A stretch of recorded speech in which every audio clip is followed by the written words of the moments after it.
First step என்ன பண்ணணும் அப்படின்னா, ஃபர்ஸ்ட் பென்சில் செலெக்ஷன் தான்.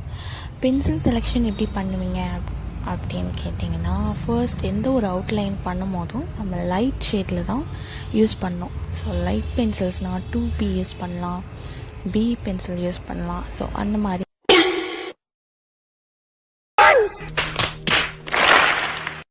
அந்த மாதிரி நான் இப்போ என்ன எடுத்திருக்கேன்னா B பென்சில் தான் எடுத்திருக்கேன். அதை வச்சு ஃபர்ஸ்ட் நம்ம ப்ராக்டிஸ் செஷன் பண்ணிக்கலாம்.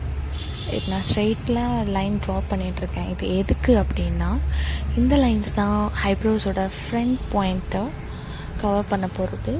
ஸோ ஃபர்ஸ்ட் அதை நம்ம கரெக்டாக பண்ணணும். ஃப்ரண்ட், பேக், மிடில் 3 பாயிண்ட் தான் இருக்குது ஐப்ரோஸில். அதில் நம்ம ஃப்ரண்ட் பாயிண்ட் தான் ஸ்ட்ரெயிட் லைன்ஸாக ட்ரா பண்ண போகிறோம்.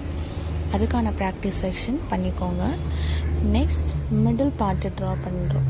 எப்படி பண்ணோன்னா, பெண்ட் ஆன மாதிரி ஒரு லைன் நம்ம ப்ராக்டிஸ் பண்ணிக்கணும். அண்ட் தேர்ட் வந்து ரொம்பவே ஃப்ளாட்டாக இருக்க மாதிரி லைன்ஸை ட்ரா பண்ணிக்கணும். இது 3 தான் இம்பார்ட்டண்ட். ஸோ இது 3மே வரைஞ்சி முடிச்சிட்டக்கப்புறம் நீங்கள் ப்ராக்டிஸ் ஓகே ஃபர்ஸ்ட் டைம் நீங்கள் வந்து இந்த ஸ்டெப்ஸை பார்த்துட்டு வரைய ஆரம்பிக்கிறீங்க அப்படின்னா உங்களோட அவுட்புட் வந்து இந்த மாதிரி தான் இருக்கும். எல்லாருக்குமே எடுத்த உடனே வந்துடாது. ஸோ நம்ம ஃபர்ஸ்ட்டு ப்ராக்டிஸை வந்து அந்த 3 ஸ்டெப்பையும் தனித்தனியாக ப்ராக்டிஸ் பண்ணணும். அப்புறம் டெமோ ப்ராக்டிஸ் எடுக்கணும். அதுக்கப்புறம் தான் நமக்கு ரியலிஸ்டிக்காக நெக்ஸ்ட் வந்து நம்ம இப்போ ரியலிஸ்டிக்காக அப்படியே அவுட்புட்டை வந்து கொடுத்து பார்க்கலாம் எப்படி வருதுன்றதை. ஃபர்ஸ்ட் நான் வந்து அவுட்லைன் ட்ரா பண்ணிக்கிறேன். ஃபர்ஸ்ட் ஸ்டெப்பை வந்து அப்ளை பண்ணிக்கோங்க. லைக் ஃபர்ஸ்ட் திங் வந்து ஃபர்ஸ்ட்டும் சரி எண்டும் சரி உங்களுக்கு ரொம்ப வந்து கவர் ஆகாது. ஃபர்ஸ்ட்டில் மட்டும்தான் உங்களுக்கு ஸ்ட்ரெயிட் ஹேரே வரும். அதர் தென் தேட் உங்களுக்கு ஸ்ட்ரெயிட் ஹேர்ஸ் கவர் ஆகாது. ஸோ ஒரு 1 inch உங்கள் ஃபிங்கர் டிப்ஸில் இருக்க சைஸ் தான் வந்து உங்களோட ஃபர்ஸ்ட் ஸ்டெப்போட அவுட்புட் வரணும்.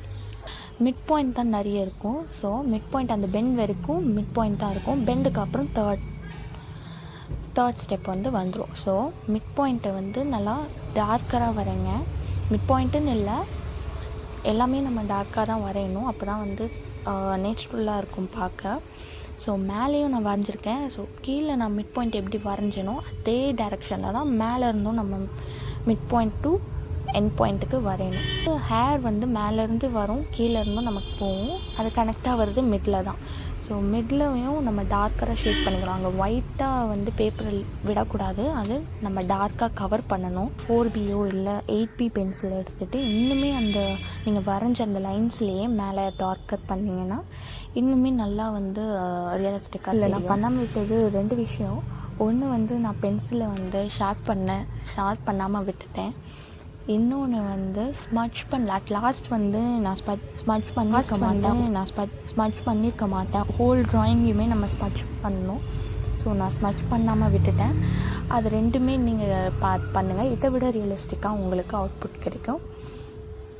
ஸோ நம்ம ஸ்மட்ச் பண்ண தான் அந்த ஸ்கின் டோனுக்கு, நம்ம வரைகிற ஸ்கின் டோனுக்கும் ஐப்ரோவுக்கும் மேட்ச் ஆகும். ஸோ நம்ம ஸ்மட்ச் பண்ணாமல் விட்டோன்னா அது தனியாகவே தெரியும் உங்களுக்கு.